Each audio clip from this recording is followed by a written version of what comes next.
and welcome back to Weeby Kids Yoga. In today's session we are going to be looking at the story of the 6 sons. You can find this in the storytelling section and there will be a link at the end of this video to that one should you wish to listen to it afterwards. Otherwise, go and have a look now and then come back. If you're staying, please make sure as always that you are wearing clothes you feel comfortable to move about in, that you have a space to practice in, and as always, you practice with kindness to yourself. Remember, it's not a competition, it's just about what you can do today. And that might be different from tomorrow or yesterday, but just each day as it comes. We begin today's session as we begin all of our sessions, with a greeting Namaste. It is a greeting from my heart to your hearts all around the world, and from your hearts all the way back to mine. So hands in Anjali Mudra, prayer position, by the heart, sitting up nice and tall and straight. After 3, 1, 2, 3, Namaste. Now our story begins a long time ago in history. And it's a time when the world is so different that our planet has 6 suns. Mighty hot. So bringing ourselves up to a nice standing position, we are just going to rock on backwards and forwards on our toes. We're going to bounce through our knees. We're going to wriggle those hips. And then we're going to twist the waist. And we're going to move the arms around, swinging, turning the head, bouncing the knees. Okay? And then we are going to greet the sons. Now there are 6 sons. That's quite a number of sons to be greeting. So standing nice and straight. Shoulders roll back and down the spine. Imagine a balloon pulling up through the top of your head. We're going to begin, hands in Anjali Mudra by our hearts. And we are going to raise our arms up, up, up to the sun and say, "Hello, sun."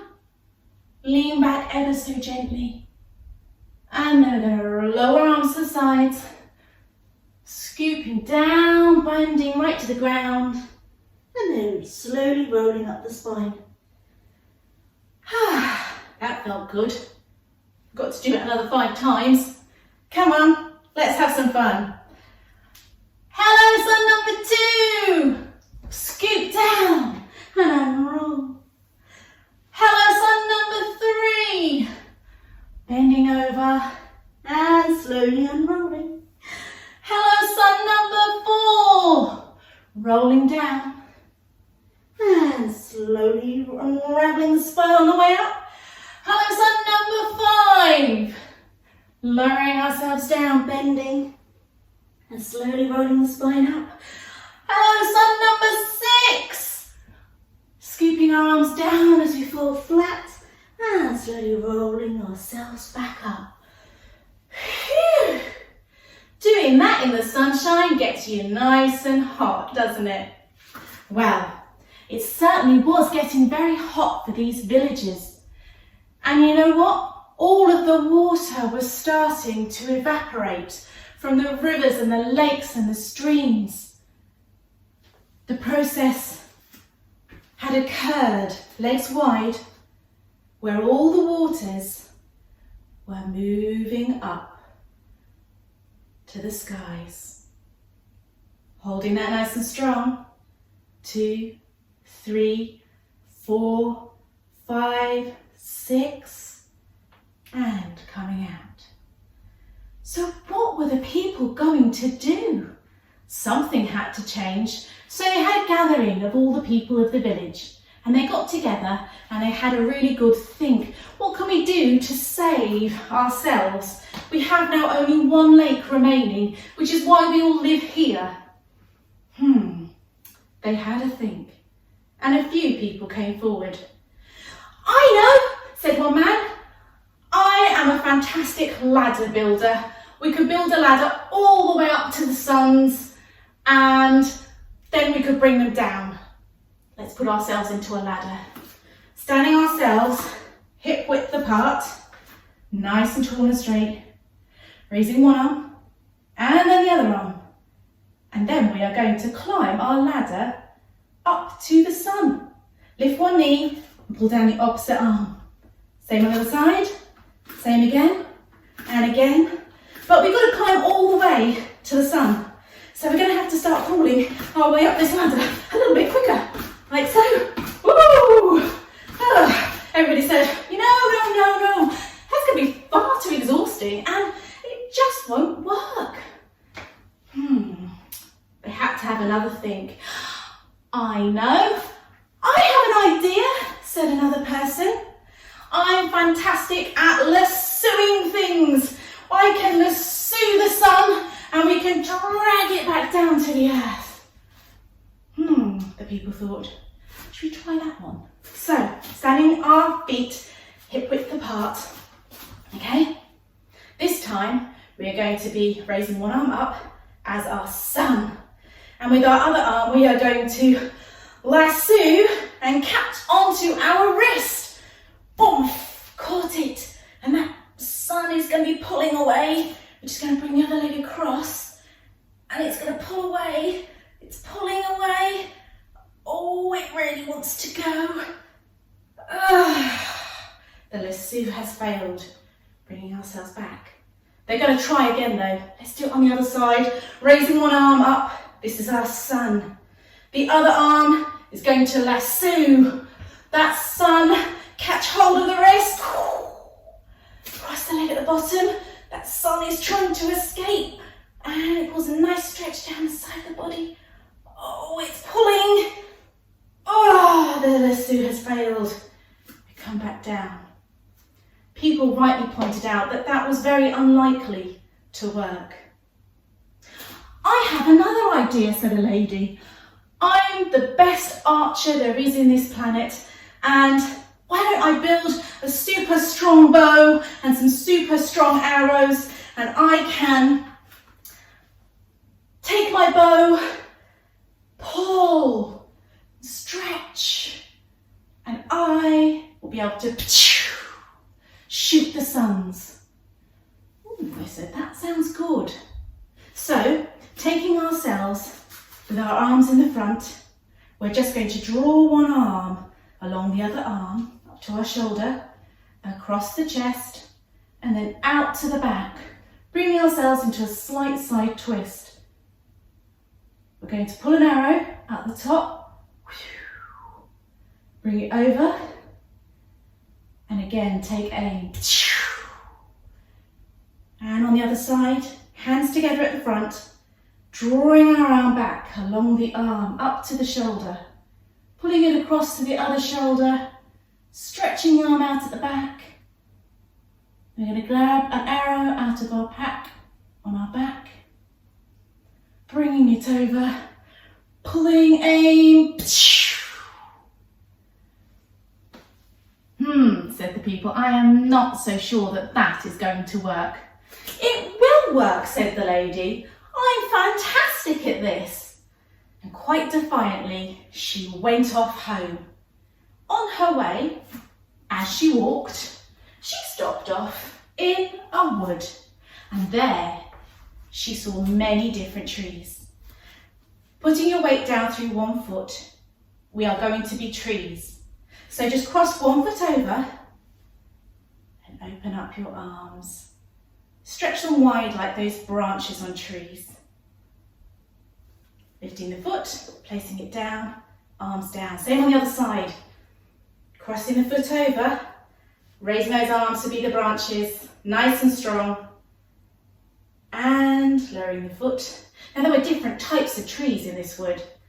There were the oak trees. This time we're going to lift our leg, balance through, lifting, placing the foot just below the knee onto the calf. And these oak trees grew strong in these woods. They'd been there some time. But they were failing and they were starting to wilt with all the heat and the lack of water.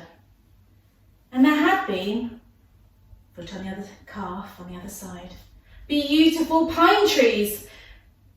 But they too were starting to wilt and die. And in fact, Our Lady was looking for the few willow trees that survived. If you're really feeling brave, you can try a harder balance, and if you're not unable, that's fine, you can stay low. If you're feeling it, grab hold of your ankle, pull the foot right up into the top of the thigh and push. That's it. Perfect. Be wobbly. And we're going to be beautiful willow trees. And there the lady cut down some lengths of straight willow. Arms down, put the foot down. Going to do the same on the other side. And it was really important that the willow was straight because she needed it for her arrows. She chose the willow tree because the willow can be both bendy and straight. Those are the fantastic properties when the tree is young. Moving our foot. We're going to come down onto our knees. And we're going to become the bendy bow the lady went home to make. Lifting your toes, leaning back gently, push your arm back till you can just reach onto your ankles or your heels. If it's your ankles, it's a little bit further in.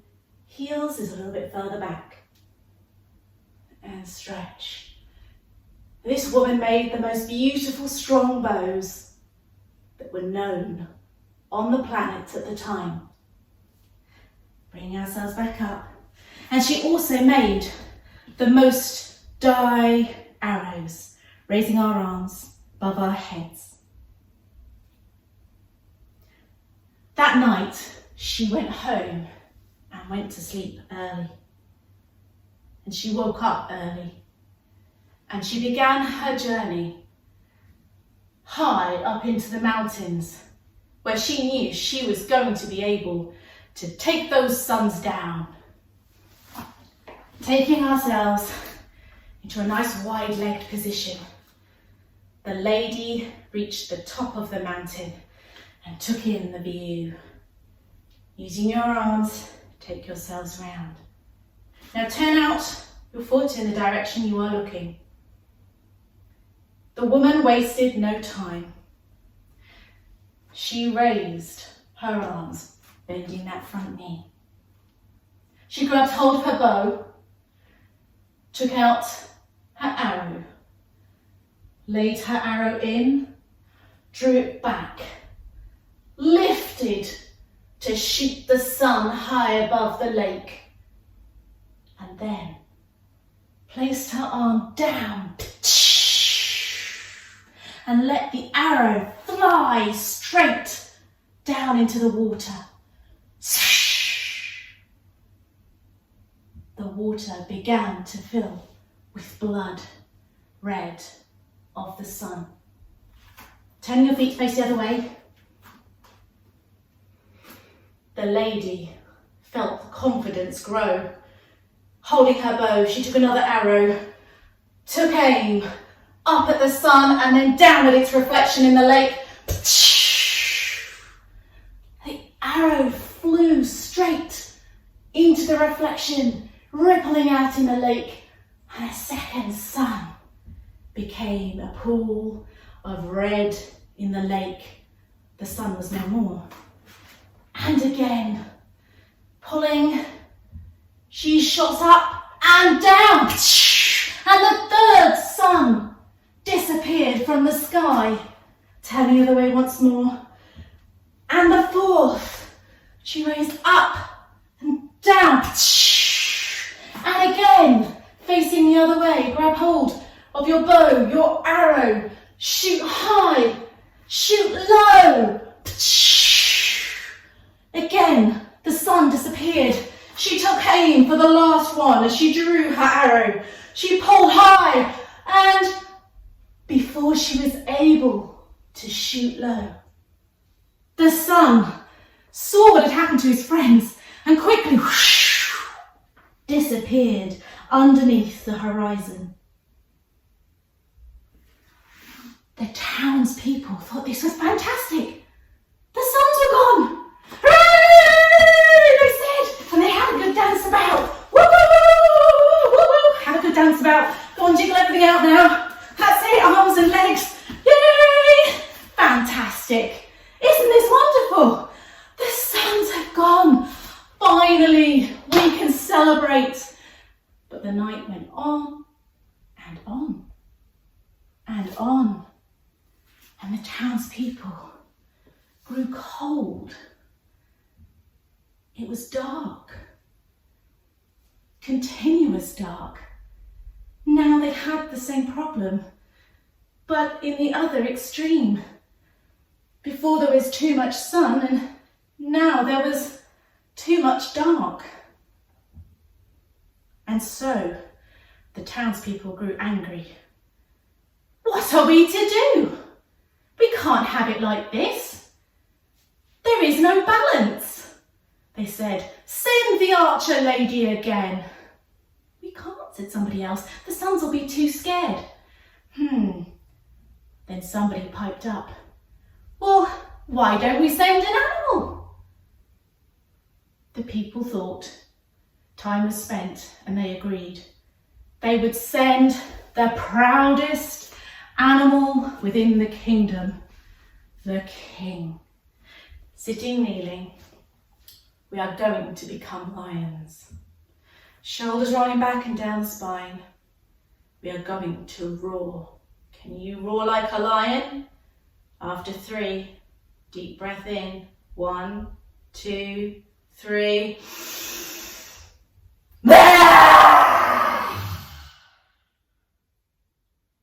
Fantastic. A little bit quiet. Do you think we can do that again?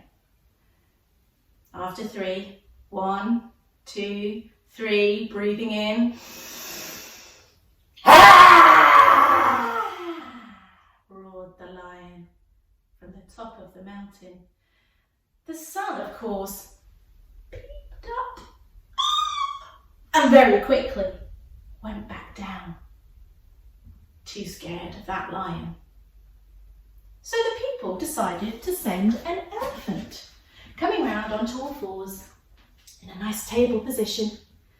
The elephant stomped up, boom, boom, boom, up the mountain, and then it blew its trunk. Slot your arm through and lie on the side. And up you come. And it did it once more. Blew its trumpet. Slotting your arm through, taking yourself down. And back up. Of course, the sun peeked its head up and quickly put it back down. It was just too scared of the very large elephant. Who are we going to send? Asked the people. Maybe we should send the peacock, the most beautiful of all our birds. And so people went to look, but they weren't able to find Mr. Peacock anywhere. They came back instead a little while later with a rooster. Now, sitting with our legs crossed, you can either sit with your legs crossed in a usual cross-legged position, or you can lift one leg up on top and say, turning that foot out slightly. Now, our cockerel pattered up to the top of the mountain and stood there for a moment, taking in its view. And then it cried out.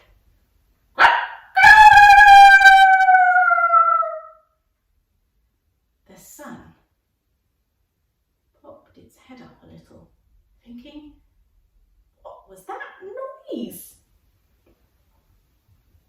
Crossing her legs on the other side, so either just crossing or lifting one up. It certainly had caught the sun's attention. He stayed just above the horizon. The rooster, seeing this, felt very encouraged. He cried. The sun was a little more interested and came ever further into the sky. And as he did, his rays shot down onto the rooster and caught the top of his head with his heat. Now, we're going to create our rooster's comb. So place your 5 fingers on each hand together and then stretch them slightly apart. Place your 2 thumbs between your eyebrows. And this is our rooster now with its comb on top of its head.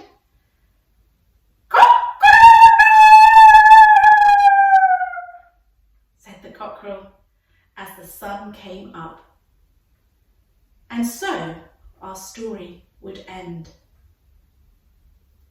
Our cockerel had brought the sun up, and so it still does every day.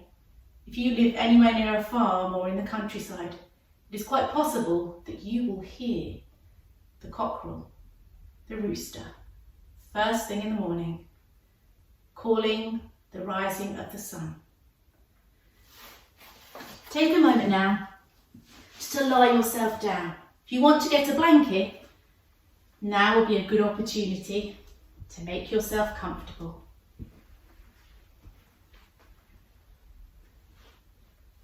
As we lie ourselves down and begin to relax, just wriggle, making sure you're comfortable.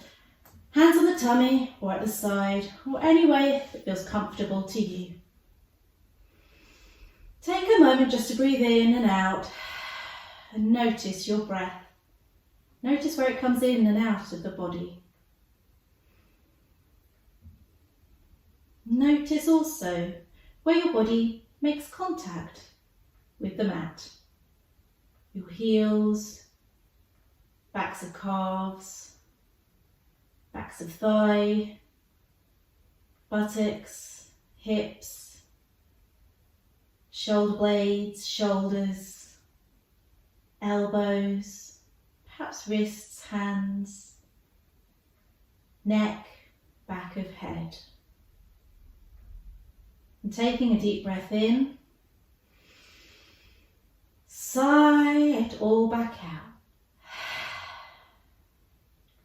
And then breathe in a natural pattern, just as you always do.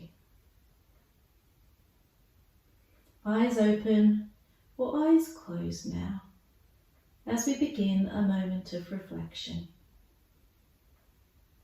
There is much that we can learn from the story of the 6 sons, but today we will consider just one. It is a story of balance. On the one hand, when there were 6 sons, it was too hot.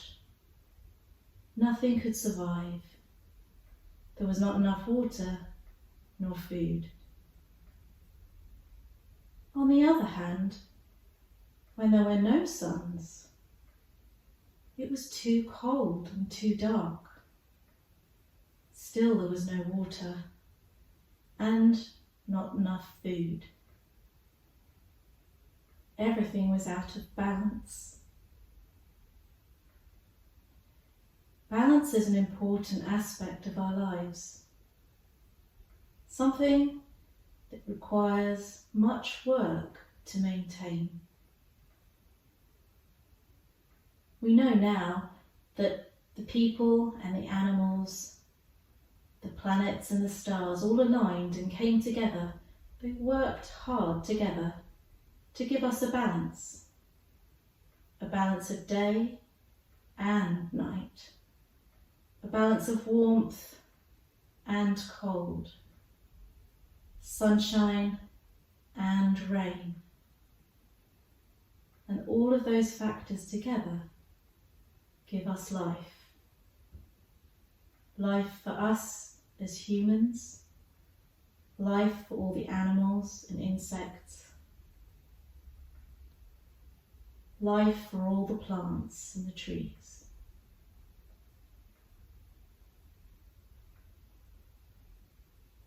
Consider now if there is any area of your life that may be out of balance.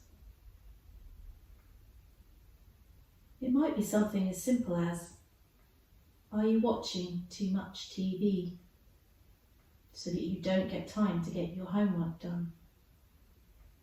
Or are you spending too much time gaming, meaning that you're not getting enough time to exercise and keep yourself fit and healthy? Or are you eating too much sugar and unhealthy foods and therefore having an unhealthy balance in your life? Balance comes in many forms, from the small to the large. See now if you can identify one thing that you could try to bring back into balance in your life in the coming week.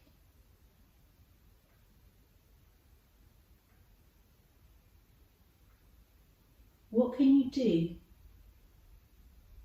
What can you change? And how will you do that?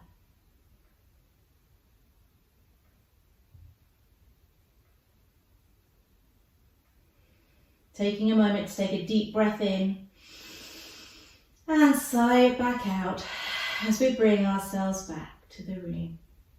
Wiggle your toes in your fingers, pulling your knees into your chest.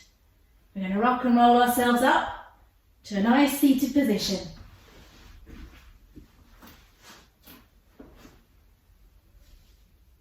So there was much to learn in our story about the 6 sons.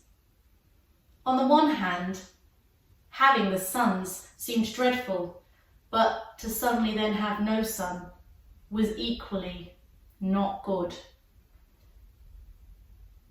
Hope you found something in there that you can work on this week that's based on balance and bringing balance into your life. If you have a look in the corner, we should now be showing you the link to Danny's story, if you've not yet heard it. Either way, I hope that you've enjoyed today's session and that we'll be seeing you again soon. Have a wonderful day. Take care from me, kids. Bye for now.